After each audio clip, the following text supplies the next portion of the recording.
Hey there, community. Welcome to DevCentral Connects. I am your host today, and I'm really excited about this show that we're going to have. We're going to talk WebAssembly. And if you don't know what that is, strap in because it's an amazing development in the world of browser technology, and the sky's the limit with what that's going to bring. But before we get to that, I have a couple things I want to talk about, and one of them is for future labs that we're going to do, and you can vote on the lab that you want to do. We just came out of Agility, and the top 3 labs that came out of Agility are listed. Boo has a thread on the DevCentral Connects group on DevCentral, so if you're not a member, join, and then you can register for the group. You're good to go and pick out the lab that you want. One of them is automation. One of them is CI/CD and Nginx. I forget what the third one was, but you have options. And so I've voted on the one I want to do. But get out there and vote, and then we will have a lab coming up soon on the calendar, and it'll be a lot of fun. And the other thing is that we have coming up is Nginx Sprint is coming in August.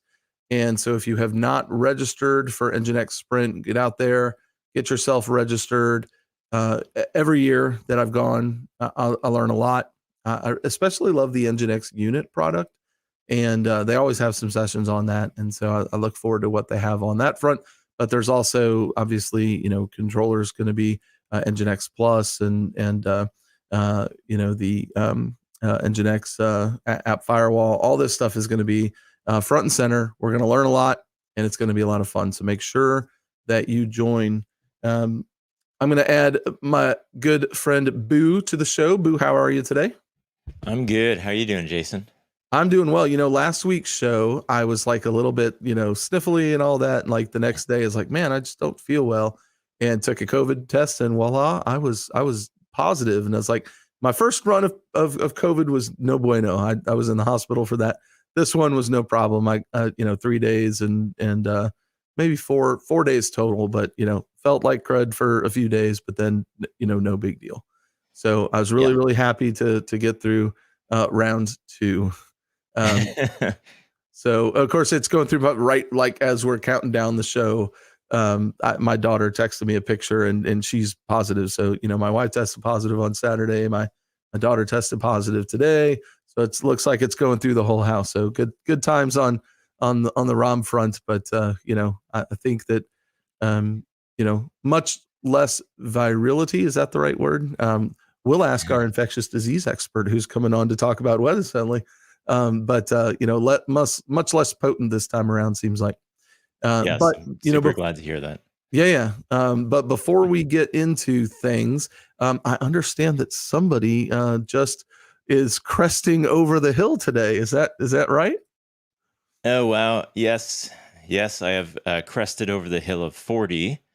So that's a thing today, and it's cool that I'm at work today because I pointed out this morning to a couple of folks. I've been at F5 now. I was hired when I was 29 years old, so I've been at F5 in my 20s, 30s, and now 40s, spanning 3 of my lifetime decades. There you go. Yeah, and let me see. It was 2008 when I joined, so I was already 34. Yeah, so just 2 decades for me. But yeah, you'll get there, Jason. Maybe we'll see. But yeah, so I have a question here from They Call Mech. And what is that flickering light? That's the rocket tail of my steampunk lamp here. So I can pull that out a little bit. You can see a little bit better. Yeah, just a little fun lamp there. And then Pasilva's got three decades for him. And get a happy birthday, Boo, from Leslie. So also happy birthday for me. I won't sing it, but happy birthday to you. And so question of the week: what's the best birthday gift you've ever gotten? Oh man, I can't think of one in particular, but I know my kids usually put together. Not usually. I don't want to set that expectation, but sometimes they put together fun stuff for me.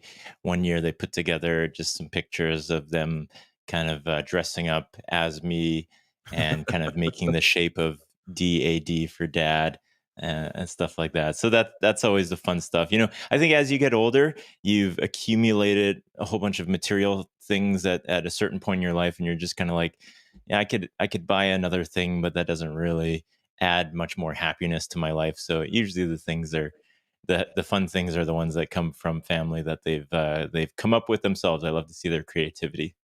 Yeah, that's cool. Yeah, my best gift isn't in adulthood, because like you said, I'd far rather just be with people and do events than get stuff. Although I like stuff. Stuff's fun, but there's no like necessarily meaning attached to stuff. But in seventh grade, like all of my friends had boom boxes, and I did not have a boom box, and I was very deeply sad and shunned in the seventh grade community of Knob Noster, Missouri. And my parents who did not have a lot of money when I was growing up, and so it was a big deal. They got me a boombox, and Oh, cool. that was a good birthday. I really Yeah. really liked that birthday. Did that run on like 8 D cell batteries or something? Oh, it did. Yeah, at least eight. At least eight. Yeah. Operating those things is so expensive. Yeah, for sure. All right. Well, let's get into some WebAssembly. Cool.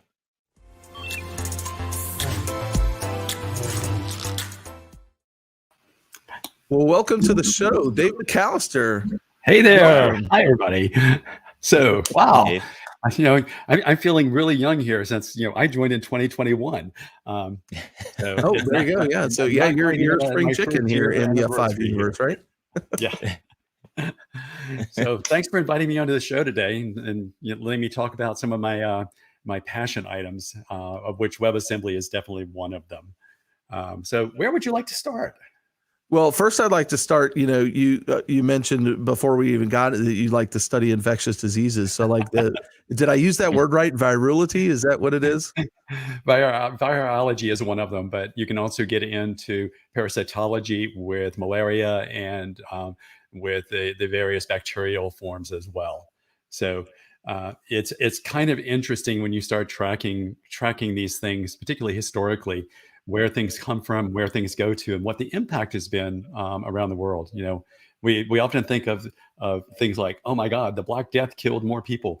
Actually, over the lifetime of people, malaria is the worst thing you could have ever seen. It's killed billions over its lifetime, and it's a parasite of all things. It's not even a virus. It's not a bacteria, and it's all to blame for the mosquitoes. So let's figure out what we can do about the mosquitoes, and we'll make a fortune. Yes.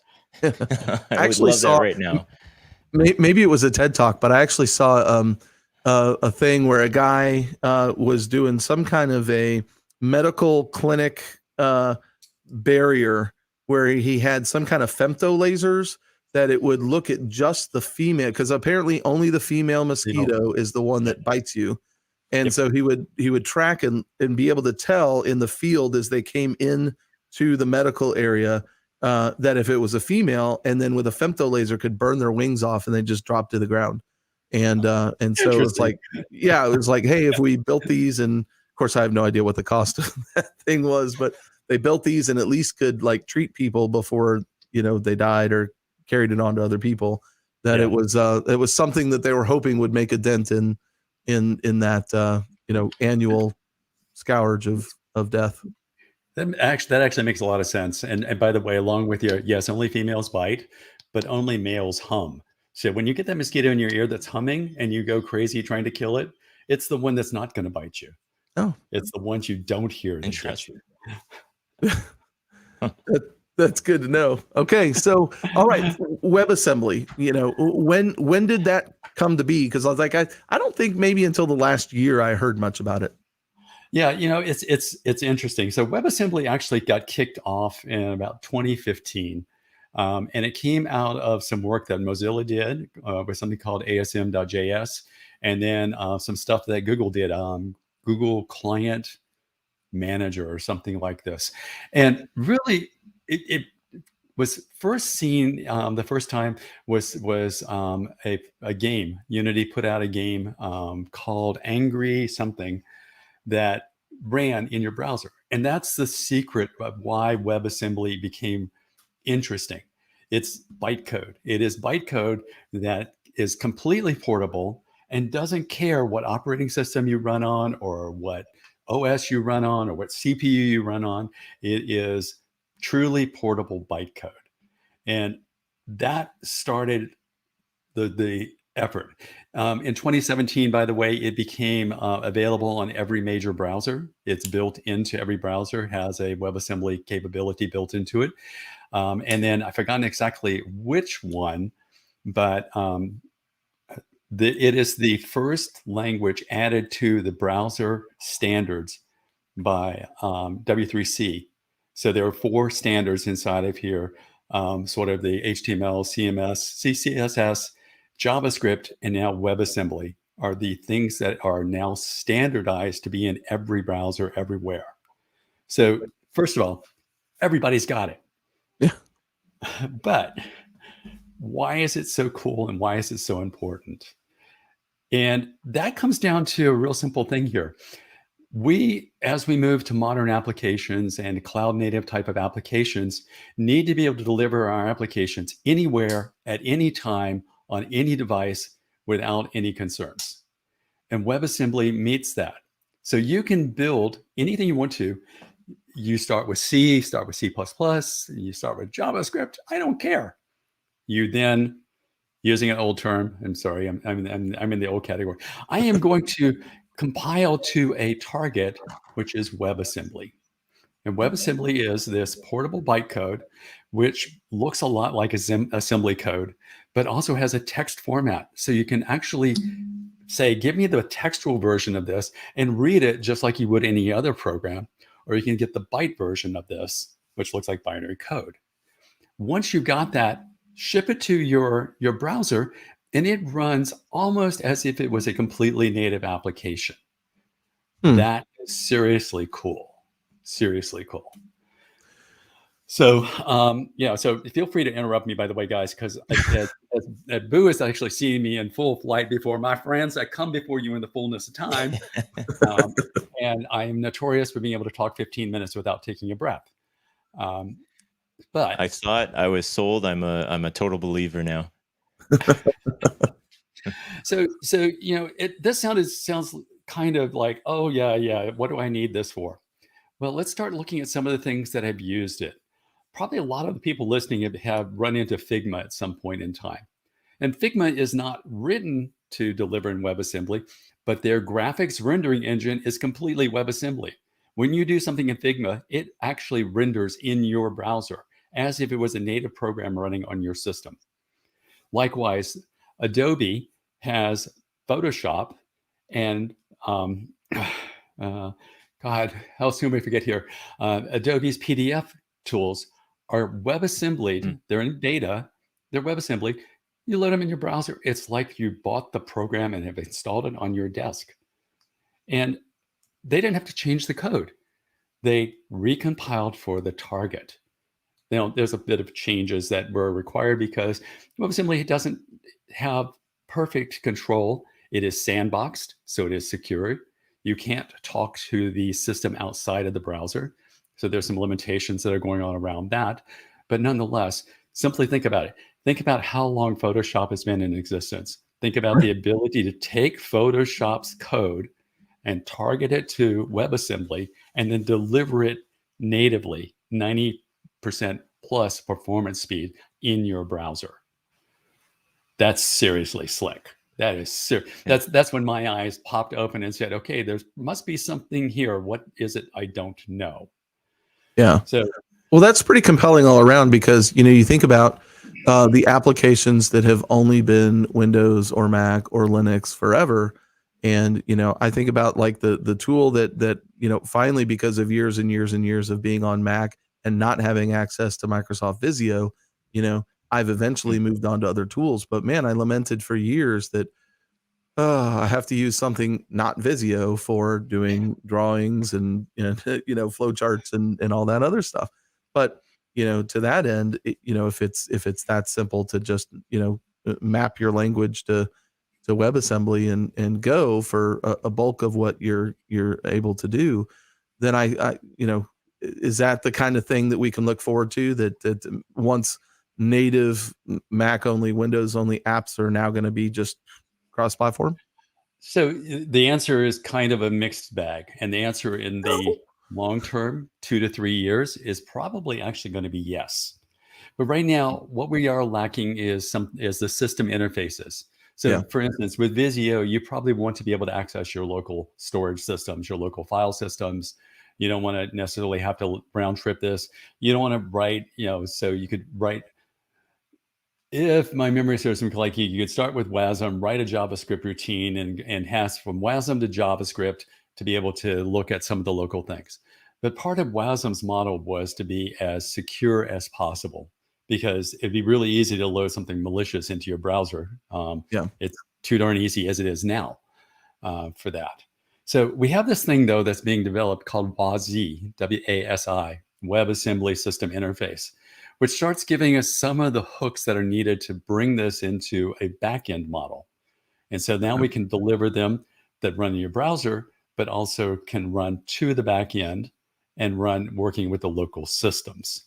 So those two efforts, and by the way, WASI is rather incredible. It's being driven by a lot of things. The aforementioned Adobe, AutoCAD in that same category. They are working with this as well. But when we start pulling this ability to really become part of our overall system, then we actually start opening up all sorts of new opportunities for cloud native type of apps or modern application environments, where we don't have to deliver necessarily the whole app, but we can deliver the compute intensive pieces that we want as close as possible, while also still working in the cloud base for the back end type of structures. And this gets us kind of the best of both worlds. For that, in the introduction, for instance, with Nginx Sprint coming up here, we have Unit. Unit's going to be a big play inside of here. We're now looking to see whether it makes sense for Unit to expand and handle WebAssembly applications as part of that universal web app server model, deliver the right piece at the right time under complete control. So yeah, it's seriously slick. And again, I've made this mention before, but pick a language. You want Rust? Fine, no problem. You want C, C++?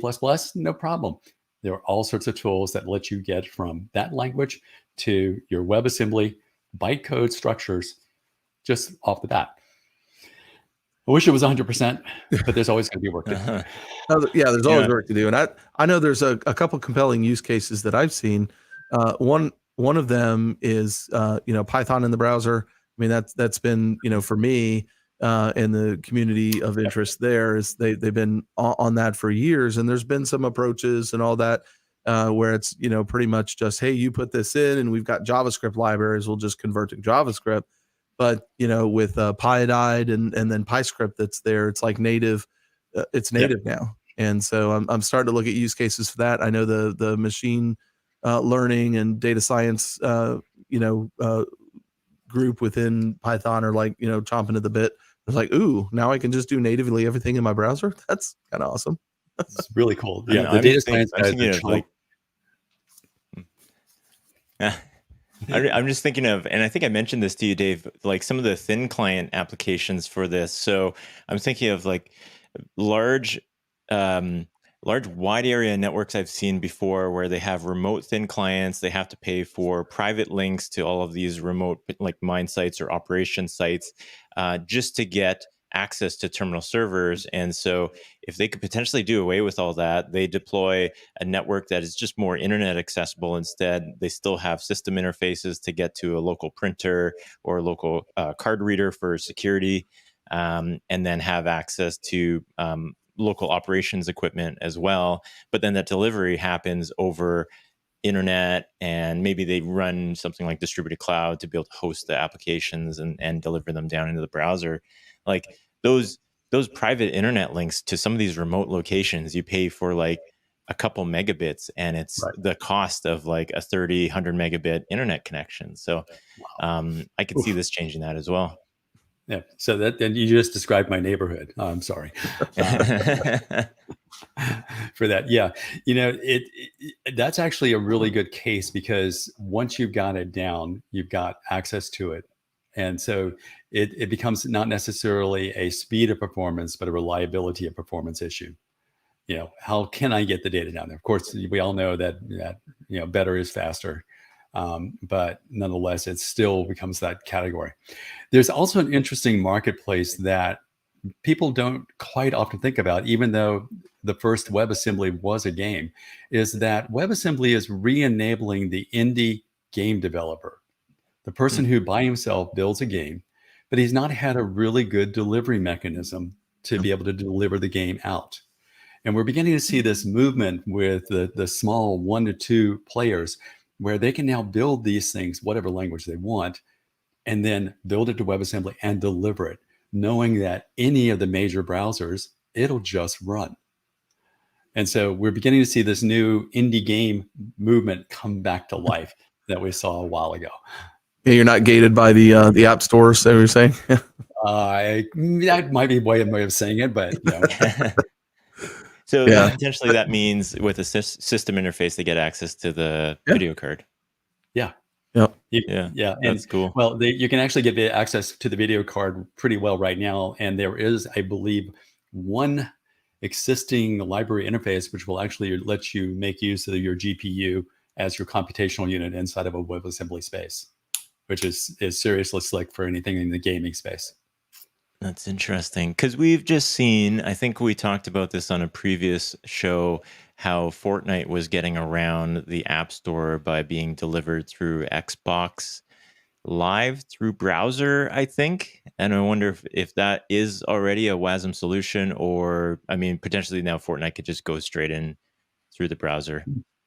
Interesting. I don't know, but I'm going to have to go figure that one out, because that would be really cool. That would be really cool. Yeah. But yeah, this is something that will, within the next 3 years, change the nature of how we deliver executables. Not just for cloud, not just for our browsers, but crossing all those boundaries.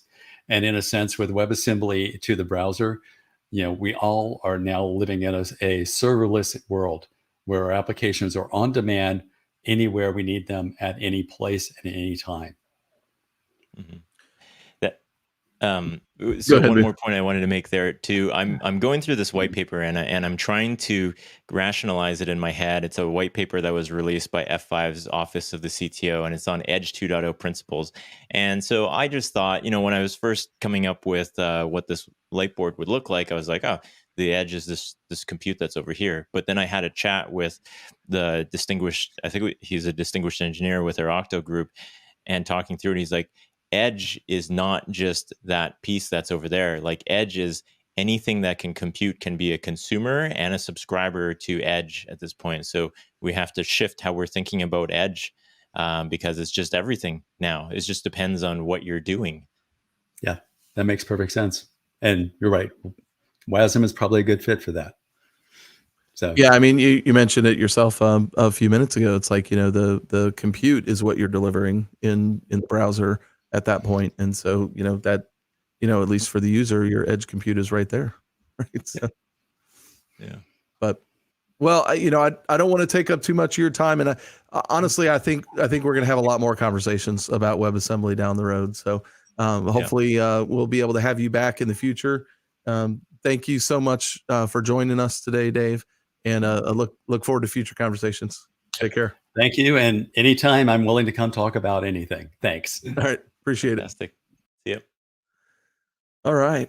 That was fantastic. I love talking about new technology, and it's crazy to me that it's not really new. It's been around for 7 years now, and it was so adopted so quickly into the browser standards, without really being a tremendous user visible use case. I think speaks to the power that they all see it wielding. Yeah, so it's exciting. It's going to be really interesting. Like Dave was saying, like the next couple of years here, the development of this will be pretty cool to see. Yeah. In fact, there, I mentioned the Python, but also there is even a Tickle assembly available in WebAssembly, and it got me thinking about all the years that people have mentioned that, man, it'd be really nice to be able to validate syntax of my iRules, but there was no way to really execute or accomplish that. I think it would be interesting if anybody, internally wanted to take on a project to build an iRule syntax validator for WebAssembly. Then we could fold that into a VS Code extension and would be good to go. So that would be amazing. I'm sure all of my iRules architects are watching and listening, and are going to bring that forward. I think his name rhymes with Smen Sporten. Something. That's right. Something like that. All right. Well, we had, before we wrap up the show, we had a couple articles of interest for the news. What was what did you have to share? I had one on, I won't pull it up right now. I had one on Elon Musk not buying Twitter, because we talked about him buying Twitter a few weeks back now. And so that doesn't totally look like it's going to go through smoothly. If it does go through, it's going to be going through unwillingly, or if it doesn't go through, it's going to be a big a hoopla as well. But I think what I found was interesting of this is this hinges on, what Elon says it hinges on is the reported amount of automated bots on Twitter. Yeah. And so, we talk about automation in terms of F5, and we have our technology in front of actually social media companies, because automated bots is a problem. And so it's interesting for Elon to kind of hone in on that from a business perspective. He's saying that these bots are not monetizable. And so that goes against, what the revenue that he's able to generate from Twitter. So I just found it interesting. It plays into automated bots, and are they good or are they bad? We've talked to folks or Peter Silva's talked to folks like Dan Woods before, and there's this gradient of some bots are good and some bots are bad. And Elon's saying that these automated bots on Twitter that make up more than 5% are bad. So it will be interesting to see how this plays out. Also, Elon just bought a new jet ordered a new jet that's $78 million, but I didn't highlight that in this one as well. I thought you'd like that one, Jason. He ordered a Gulfstream G700 or something like that. Gulfstream. Yeah. I'm fascinated by those. And coming out of college, I had 2 job opportunities. One was to go work for the government in an internship program that was like a 3-year internship, and you kind of work your way through a bunch of different things and you learn a lot. The other one was mocking up avionics panels for corporate jets, and it was for the Citation line from Cessna, not Gulfstream. But it would have been an interesting job. But I was talking to mentors coming out of that, and they're like, "Well, what do you want to be doing in 10 years?" And so the point was, if I was doing that, I would probably still be doing that job today, because there's no real upward mobility in that line of work. That's kind of you arrive at the top without moving into other engineering functions or whatever like that. But but the room for growth isn't there. But yeah, I love aviation. I love everything about aviation. I love digging into stuff. But I did want to share real quick this fascinating article, and I got to share it because you got to see these pictures. Let's see. It's a Chrome tab. Here it is. Okay. Let's get up. Actually, I have to add it to the stream. Okay. Electron whirlpools. Scientists witness electricity behaving like water. And this is like, it's kind of a nerdy article, but I'll go down to the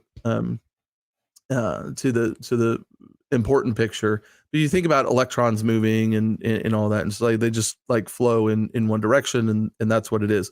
And through the materials that they typically use for conducting electricity, that's true.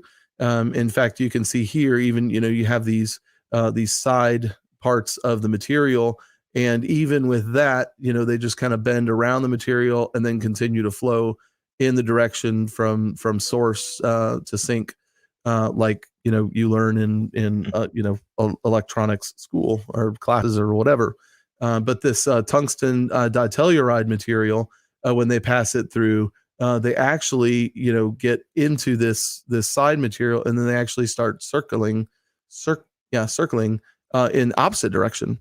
And so they're looking at that as means of, if they do that and we can control that, maybe we can actually, use the material itself, the conductive material itself, as some kind of data storage, or a transistor effect of on off, making electricity more efficient, more effective. And anyway, I'm always fascinated by new developments in stuff like that, because we've been at this for a long time, and for them to find new things like that along the way is fascinating to me. Yeah, that is really cool. Anyway, we have a lot more links that we didn't get to talk about today. They're out in the DevCentral Connects group in today's show notes. I will add a couple of the WebAssembly specific ones. I have a link that is like 13 hot language projects that are writing on top of WebAssembly, and so you'll want to go check that out. And Boo, thank you so much for joining today. It's always a pleasure to do the show with you. And happy 40th birthday. Awesome. I was there 8 years ago. So, yeah. In fact, I'm only a year and a half away from the big 50. So it's coming, and it's coming fast, and I'm going to blink, and you guys are going to be making fun of me and my cane and how I just get out of bed and hurt myself. And so we'll start planning the live stream party for that one. That's right. Well, again, thank you everyone for joining us today. If you like this kind of content, make sure you subscribe and hit your notification. If you have any comments about this type of content, or comment or content that you would like to see that we haven't covered before, make sure you drop comments here, or go out to the DevCentral Connects group on community.f5.com. Drop us a comment there, and we'll be sure to follow up with you. Thank you so much for joining us today.